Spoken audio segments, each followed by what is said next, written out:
Ce matin, nous allons être presque dans le volet 2 de ce que vous avez entendu la semaine dernière.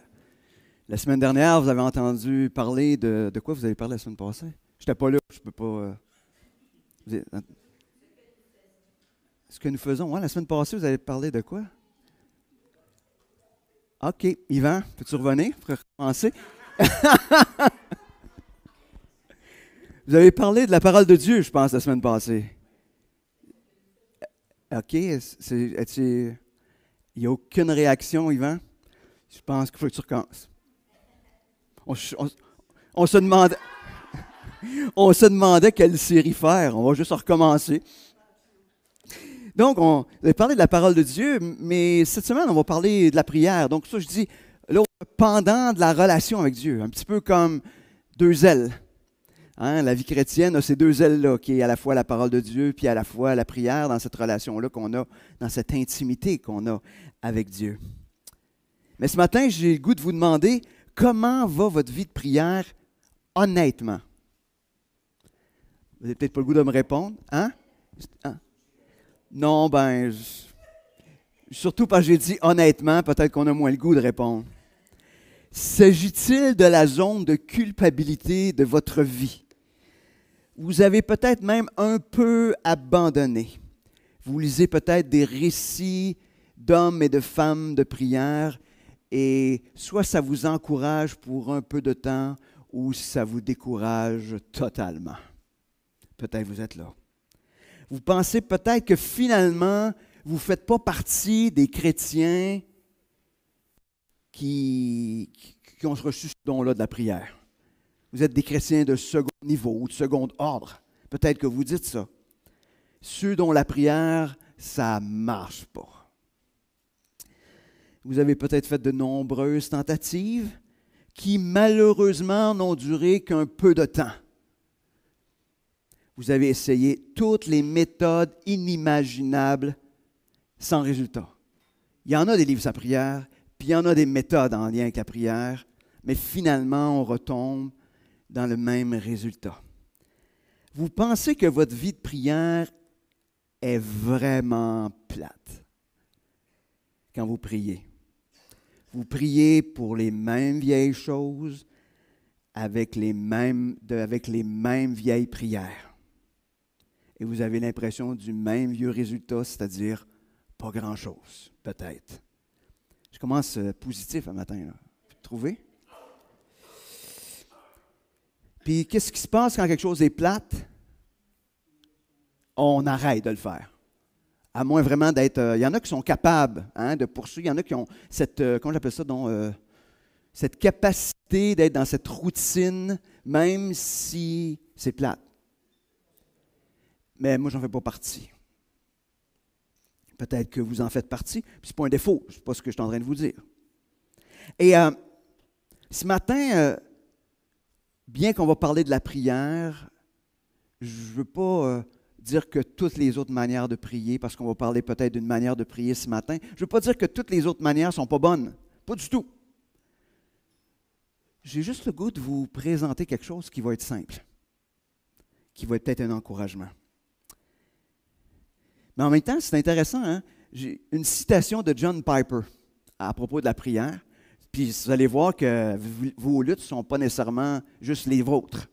Il dit, si j'essaie de prier pour les gens ou pour les situations sans avoir la parole de Dieu devant moi pour me guider dans la prière, plusieurs choses négatives arrivent. Une, c'est que je vais avoir tendance à être répétitif. Je vais prier les mêmes choses tout le temps. Une autre chose, c'est que je vais avoir tendance à être distrait. Moi, je lisais ça, je disais, OK, je suis capable de me retrouver là-dedans. Je suis capable de me retrouver. Et je me souviens même, il y a plusieurs années quand même, il y avait un conférencier, un monsieur Miller. Il y avait le livre « Une vie de prière ». Il était venu donner une conférence à Longueuil, je pense.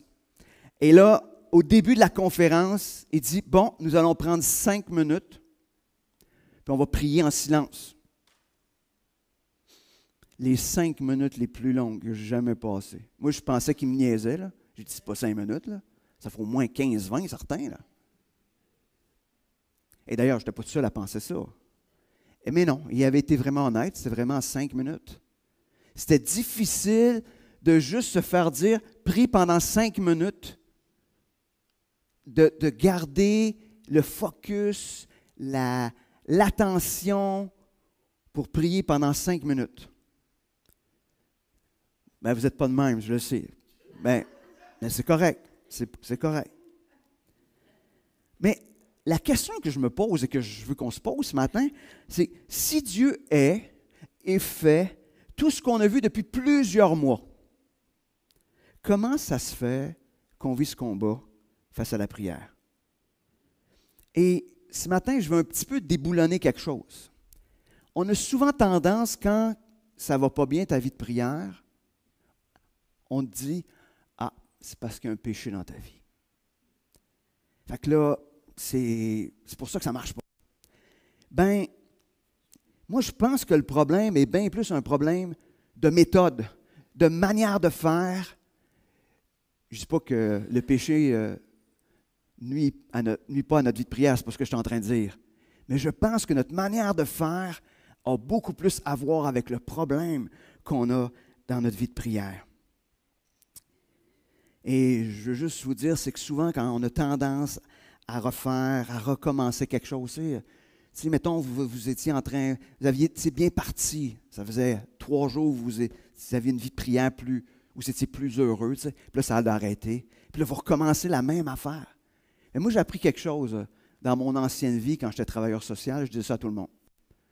Un peu plus de ce qui ne marche pas ne marchera toujours pas. Ce n'est pas parce qu'on fait plus quelque chose qui ne marche pas que ça va se mettre à marcher. Et je crois que ça s'applique très bien à notre vie de prière. Donc, avant d'aller dans ce sujet de la prière, je vous préviens ce matin, vous allez être un petit peu challengé. Parce que ce matin, j'ai décidé que je ne faisais pas ça tout seul. Donc, vous avez le droit de partir maintenant. Si vous n'avez pas le goût d'être impliqué, bien, je vous dis que si vous restez jusqu'à la fin, vous allez être touché par ce qui va se passer. On va prier. Seigneur Dieu, ce matin, on ne veut pas être de ceux qui continuent à faire les mêmes prières qu'on trouve dolles, qu'on trouve ennuyantes. Seigneur, on veut cette vie de prière dynamique, cette vie de prière où on vit cette intimité avec toi, où on a cette joie, jour après jour, instant après instant, de se retrouver à nouveau dans ta présence. Seigneur, ce matin, viens parler à nos cœurs, que ton esprit puisse agir dans nos vies, que tu puisses venir faire tomber les vieilles manières de faire, et Seigneur, qu'on puisse se tourner vers ce que toi tu veux nous enseigner ce matin sur la prière. Alors Seigneur, conduis-nous, guide-nous, et Seigneur, viens te révéler d'une manière toute particulière à chacun d'entre nous. Amen. On va commencer par une première chose. On va établir la réalité. Ça fait quand même plusieurs semaines qu'on parle de notre identité, votre nouvelle identité, qu'on parle de ce qu'on a. On en a parlé, là. Mais là, on va aussi mettre des pattes là-dessus. Il y a une réalité. La réalité de cette nouvelle identité, une identité qu'on a obtenue par l'œuvre de Christ à la croix, son œuvre d'amour, de grâce qui s'accomplit pour nous. Puis cette nouvelle réalité ou cette nouvelle identité-là vient changer aussi, devrait changer aussi notre manière de prier. Le premier élément, c'est que nous avons reçu un nouveau cœur.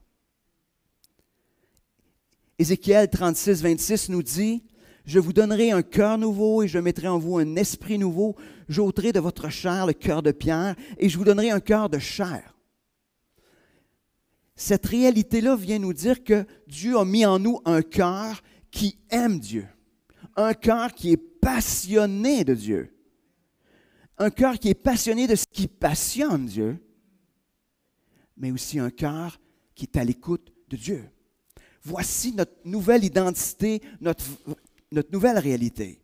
Nous ne sommes pas en train d'entrer dans cette relation avec Dieu, avec notre ancien cœur qui voulait rien savoir de Dieu, qui résistait à Dieu. Non, non. Un cœur qui est passionné, amoureux de Dieu. Notre nouveau cœur désire être dans la présence de Dieu, dans la prière. Ça se peut qu'on ne le vive pas, là. Je ne dis pas qu'on le vit. Mais ce nouveau cœur-là, ça, c'est cette réalité-là. La réalité de ce nouveau cœur, c'est qu'il désire être dans la présence de Dieu. Il ne veut pas être ailleurs. Ailleurs, il n'est pas bien. Ailleurs, il est inconfortable. Ailleurs, il est malheureux. Ailleurs, il est anxieux. Ailleurs, il est triste.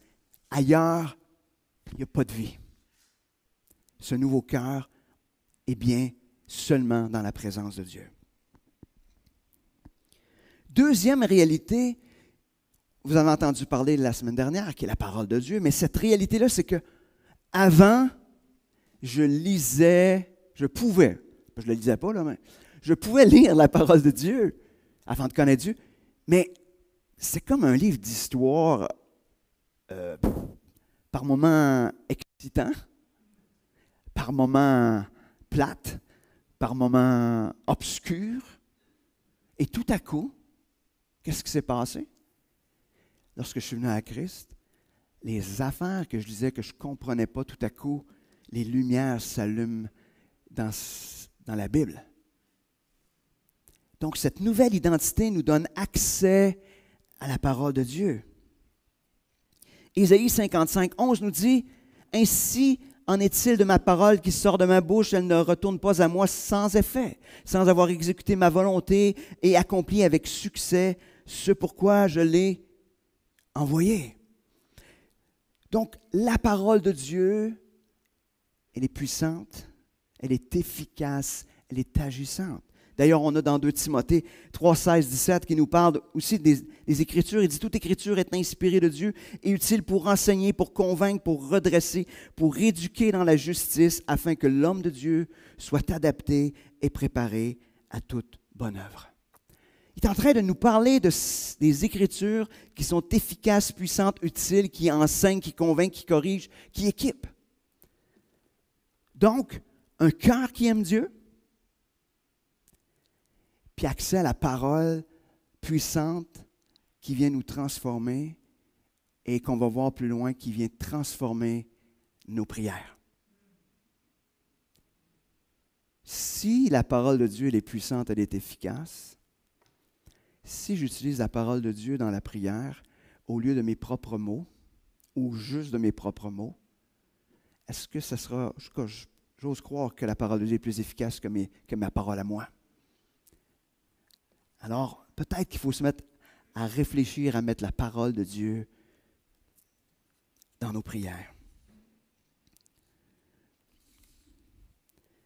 Donc, la parole de Dieu est donc l'outil que Dieu nous donne pour prier de manière conforme à sa volonté. La parole de Dieu, c'est Dieu qui nous parle dans ce dialogue que l'on a avec lui dans la prière. Sans la parole de Dieu, la prière, il manque quelque chose. Et souvent, notre erreur dans la prière, c'est nous allons devant Dieu et qu'est-ce qui se passe? Nous vidons nos sujets de prière. Puis on part. Ça s'est fait en 2 minutes et quart parce que 5, c'est trop long. En 2 minutes et quart, on a tout déversé. Puis on est parti. On dit, oui, il ne se passe rien. Il ne se passe rien. Oui, mais Dieu veut te parler. Dieu veut te dire de quoi? Il faudrait que tu prennes le temps d'écouter aussi. Moi, je pense que la prière, c'est pas mal plus de l'écoute que de la parole. Tu sais, je ne sais pas si ça vous est déjà arrivé de rencontrer quelqu'un de pas mal brillant. Là, tu sais. Pas qu'il se vante d'être brillant, mais que vous l'admirez parce qu'il est pas mal brillant. Habituellement, c'est pas vous qui allez parler dans ce temps-là. Hein? C'est là où vous allez l'écouter. Moi, quand je rencontre des hommes de Dieu puis qui me racontent leurs affaires, je me la ferme bien tête. Parce que j'ai rien à y montrer, en tout cas, en ce qui me semble, mais j'ai tout à apprendre. J'ai tout à apprendre. Mais avec Dieu, c'est encore plus grand que ça. Dans la prière, on a tout à apprendre de la part de Dieu. Et tout à apprendre se trouve dans les Écritures.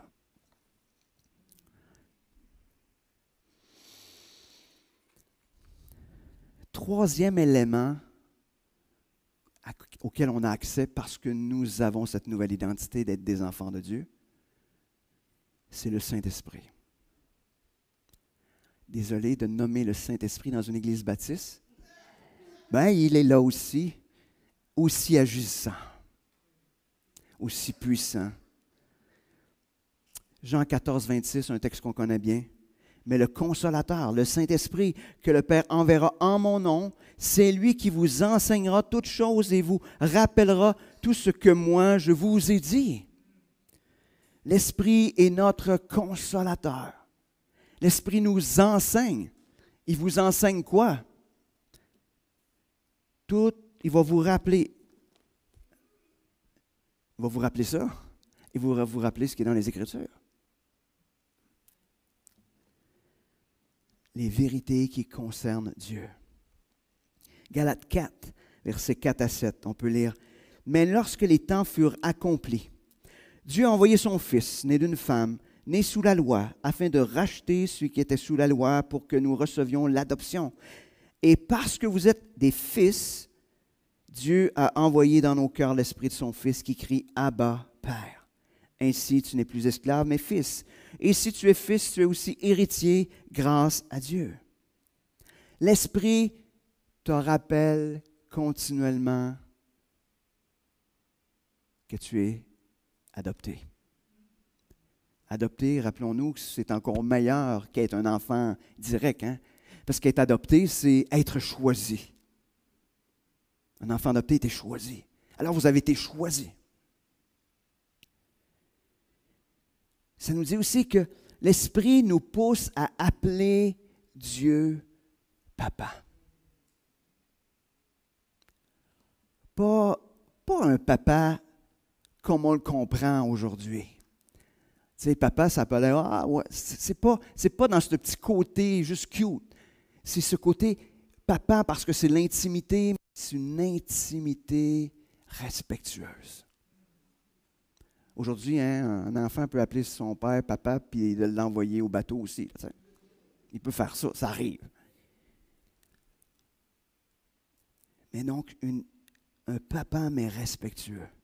Et l'Esprit vous rappelle ou nous rappelle continuellement l'héritage que nous avons. Romains 8, 26. Tu vois, Jean-Pierre, je reste dans ton Romains 8, là, que tu es bloqué dessus. J'espère que ça va te débloquer ce matin. Non, mais Romains 8, 26.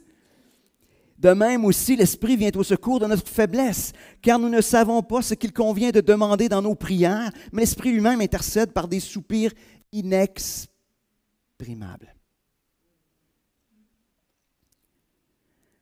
C'est le fun, hein? Fait que si on n'est pas bon dans la prière puis qu'on ne sait pas trop quoi dire, l'Esprit va le faire à votre place.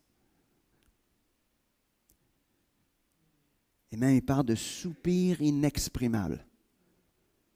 Ça veut dire, ça doit frôler le gémissement, mais on ne peut pas trop comprendre. Ce qu'on n'ose pas dire, ce qu'on n'ose pas faire, l'Esprit même va le faire à notre place. Voici ce qu'on reçoit dans cette nouvelle identité-là. L'Esprit, on reçoit la parole de Dieu et on reçoit ce nouveau cœur. Donc, quand on s'approche de Dieu, c'est ce qui nous anime dans la prière.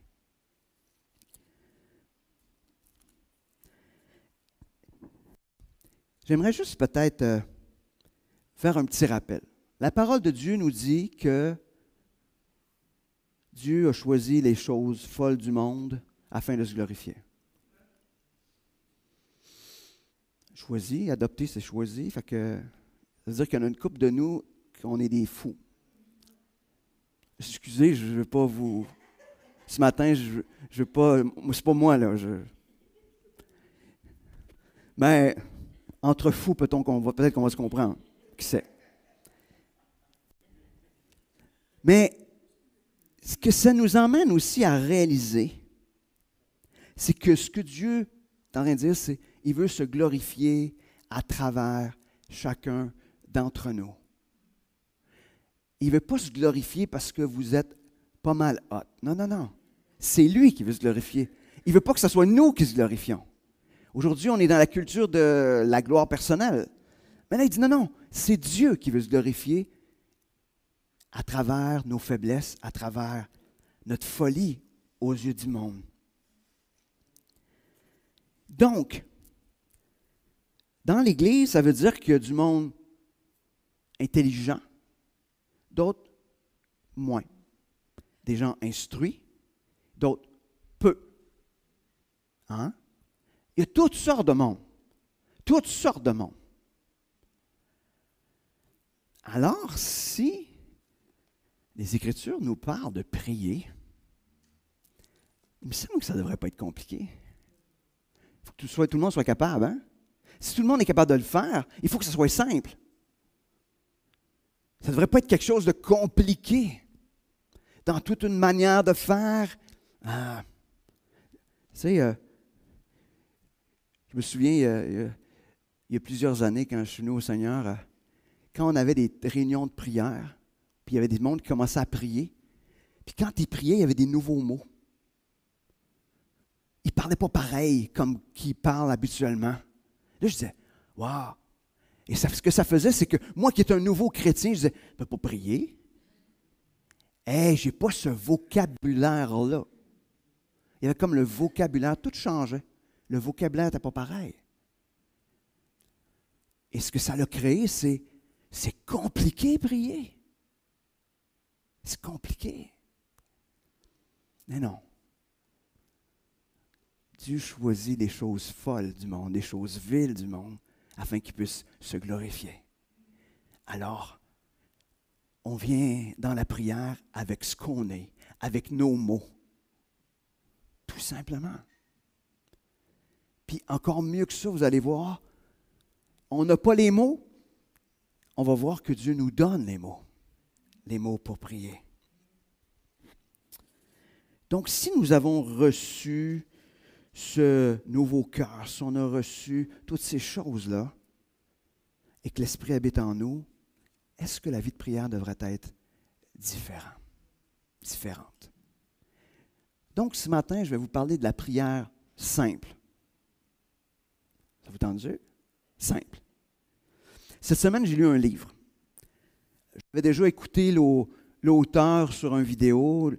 Le titre du livre, ça s'appelle « Praying the Bible ». Désolé, il est en anglais, je ne l'ai pas vu en français. Par Donald S. Whitney. Et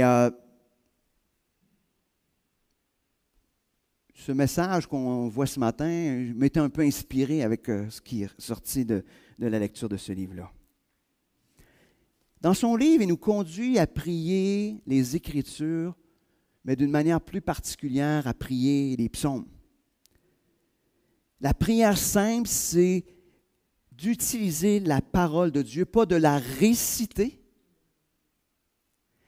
mais de se laisser conduire par elle dans nos temps de prière.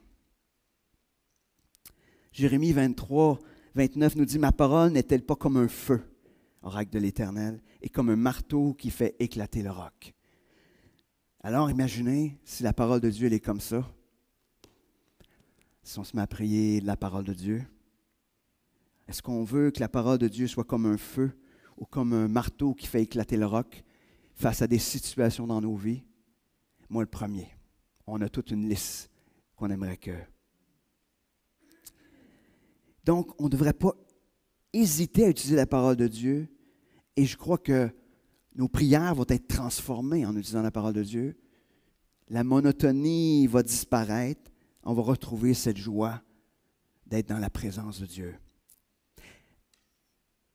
Encore une fois, je veux juste vous dire, ce matin, je suis en train de vous dire, votre manière de prier, elle n'est pas bonne. Si ça vous convient, votre manière de prier, prenez juste ce que je vais vous emmener ce matin pour faire un ajout dans votre manière de prier. Puis si ça sert juste à faire, j'appelle un petit oomph dans votre vie de prière, ben gloire à Dieu.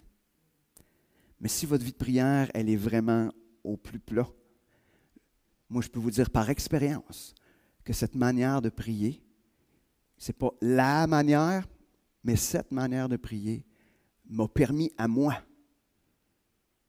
d'avoir cette vie de prière plus joyeuse.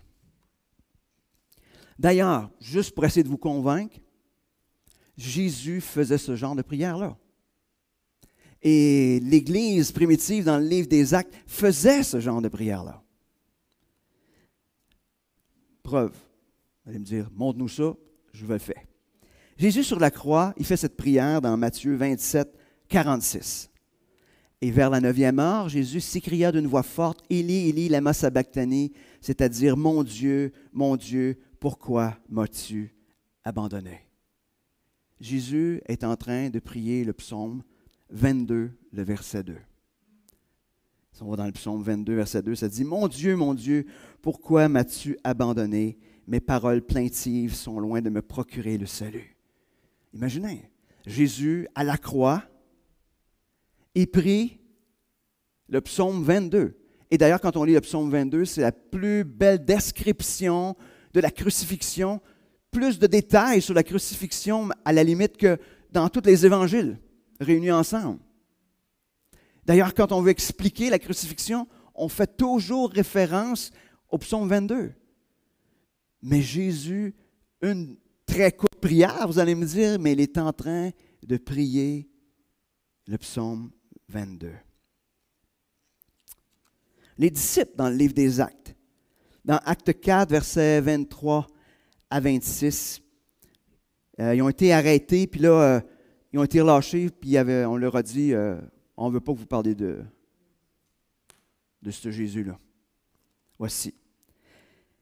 Après avoir été relâchés, ils allèrent vers les leurs et racontèrent tout ce que les principaux sacrificateurs et les anciens leur avaient dit. Lorsqu'ils eurent entendu d'un commun accord, ils élevèrent la voix vers Dieu et dirent, « Maître, toi qui as fait le ciel, la terre, la mer et tout ce qui s'y trouve, c'est toi qui as dit par l'Esprit Saint de la bouche de notre Père, ton serviteur David, pourquoi les nations sont-elles agitées et les peuples ont-ils de vaines pensées et les rois de la terre se sont dressés, les chefs se sont ligués contre le Seigneur et contre son oint. » Ils sont en train de citer le psaume 2, versets 1 et 2, où on peut lire « Pourquoi les nations s'agitent-elles et les peuples ont-ils de vaines pensées?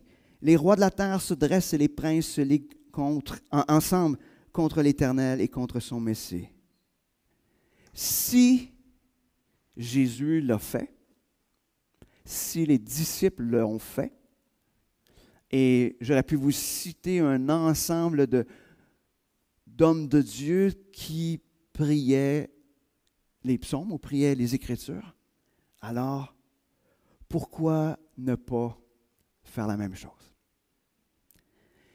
Mais là, vous allez me dire, c'est peut-être pas clair.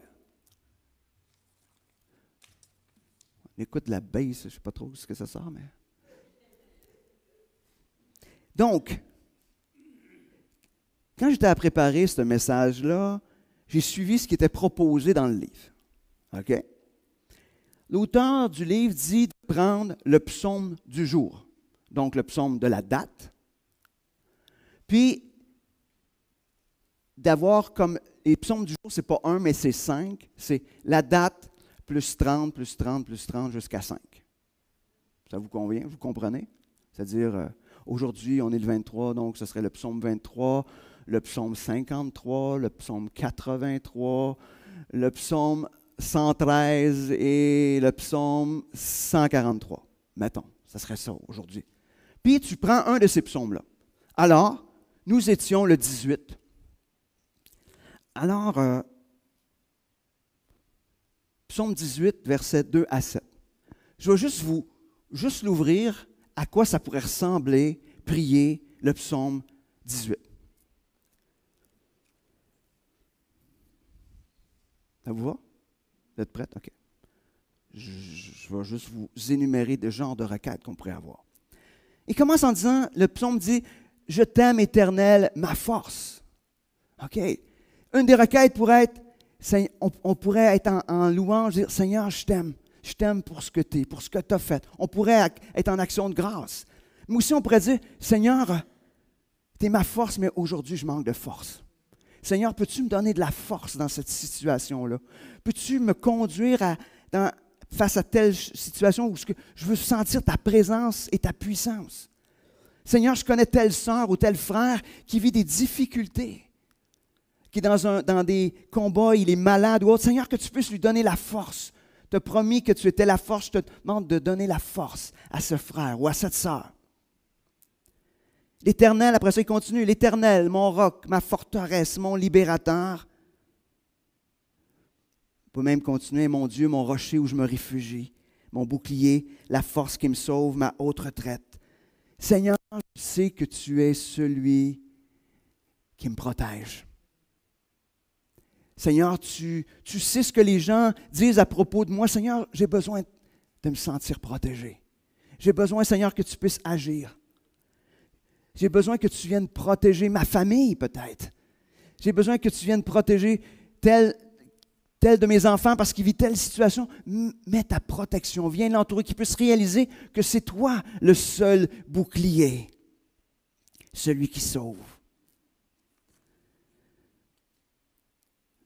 Après ça, il continue.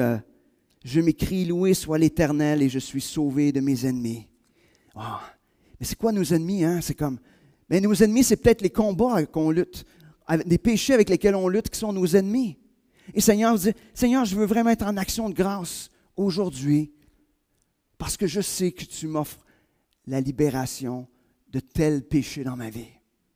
Et Seigneur, je veux que les louanges viennent à mes lèvres parce que, oui, je lutte encore, mais Seigneur, je sais que tu veux me donner la force parce qu'on l'a vu dans le début du psaume. Tu me donnes la force et je sais, Seigneur, que tu vas me sauver, tu vas me libérer.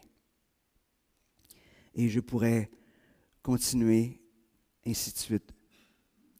Mais je ne sais pas si vous voyez, c'est je peux avoir les mêmes requêtes que j'aurais tout le temps.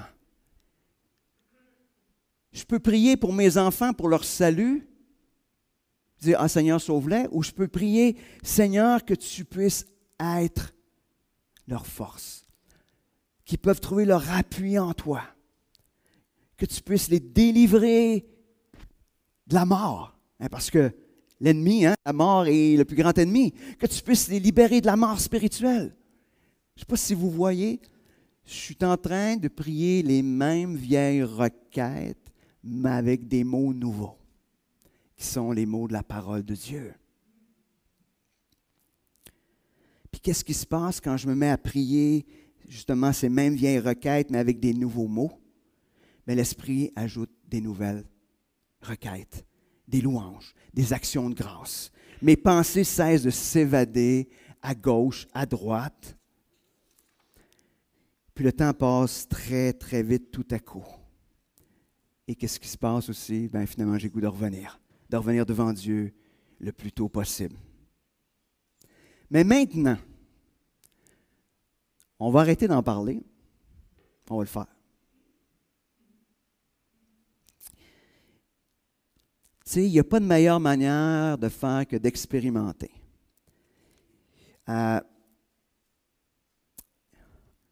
On avait fait des tentatives un petit peu de prier de cette manière-là dans les mercredis.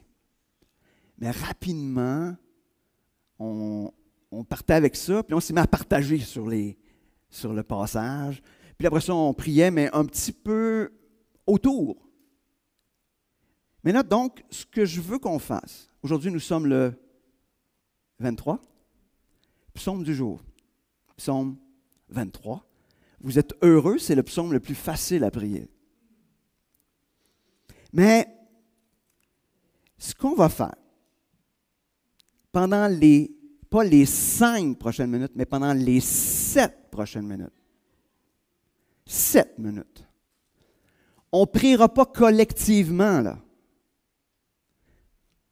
Nous allons prier individuellement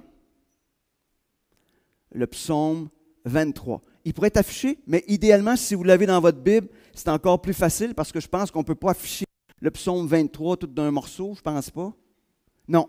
Donc, sortez votre Bible sur votre téléphone ou Bon, on va afficher quand même, ouais, c'est ça, c'est un verset à la fois. Vous allez, puis Anne-Marie, elle ne va pas le faire parce que c'est en train de peser ses boutons.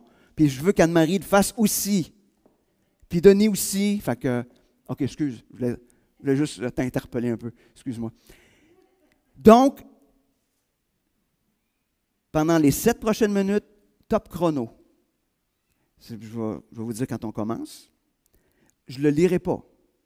La manière que vous allez procéder, c'est que vous allez prendre ce psaume-là, vous allez y aller verset par verset, laisser l'Esprit de Dieu vous diriger, puis vous allez prier concernant les différents éléments. Je ne veux pas que vous sortiez du psaume 23. Dans le sens que les requêtes ne seront pas dans le psaume 23, mais la base de votre prière ne sortira pas du psaume 23. Puis quand vous n'avez plus rien à dire sur un verset, vous passez au suivant. OK? Puis après ces 7 minutes-là, je vais conclure en priant en partie le verset 1 du psaume 23. Puis après ça, on aura notre temps de partage où on pourra justement dire « Hey, qu'est-ce qui s'est passé pendant ces 7 minutes-là? » Donc, on va commencer maintenant.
Merci Seigneur d'être l'Éternel.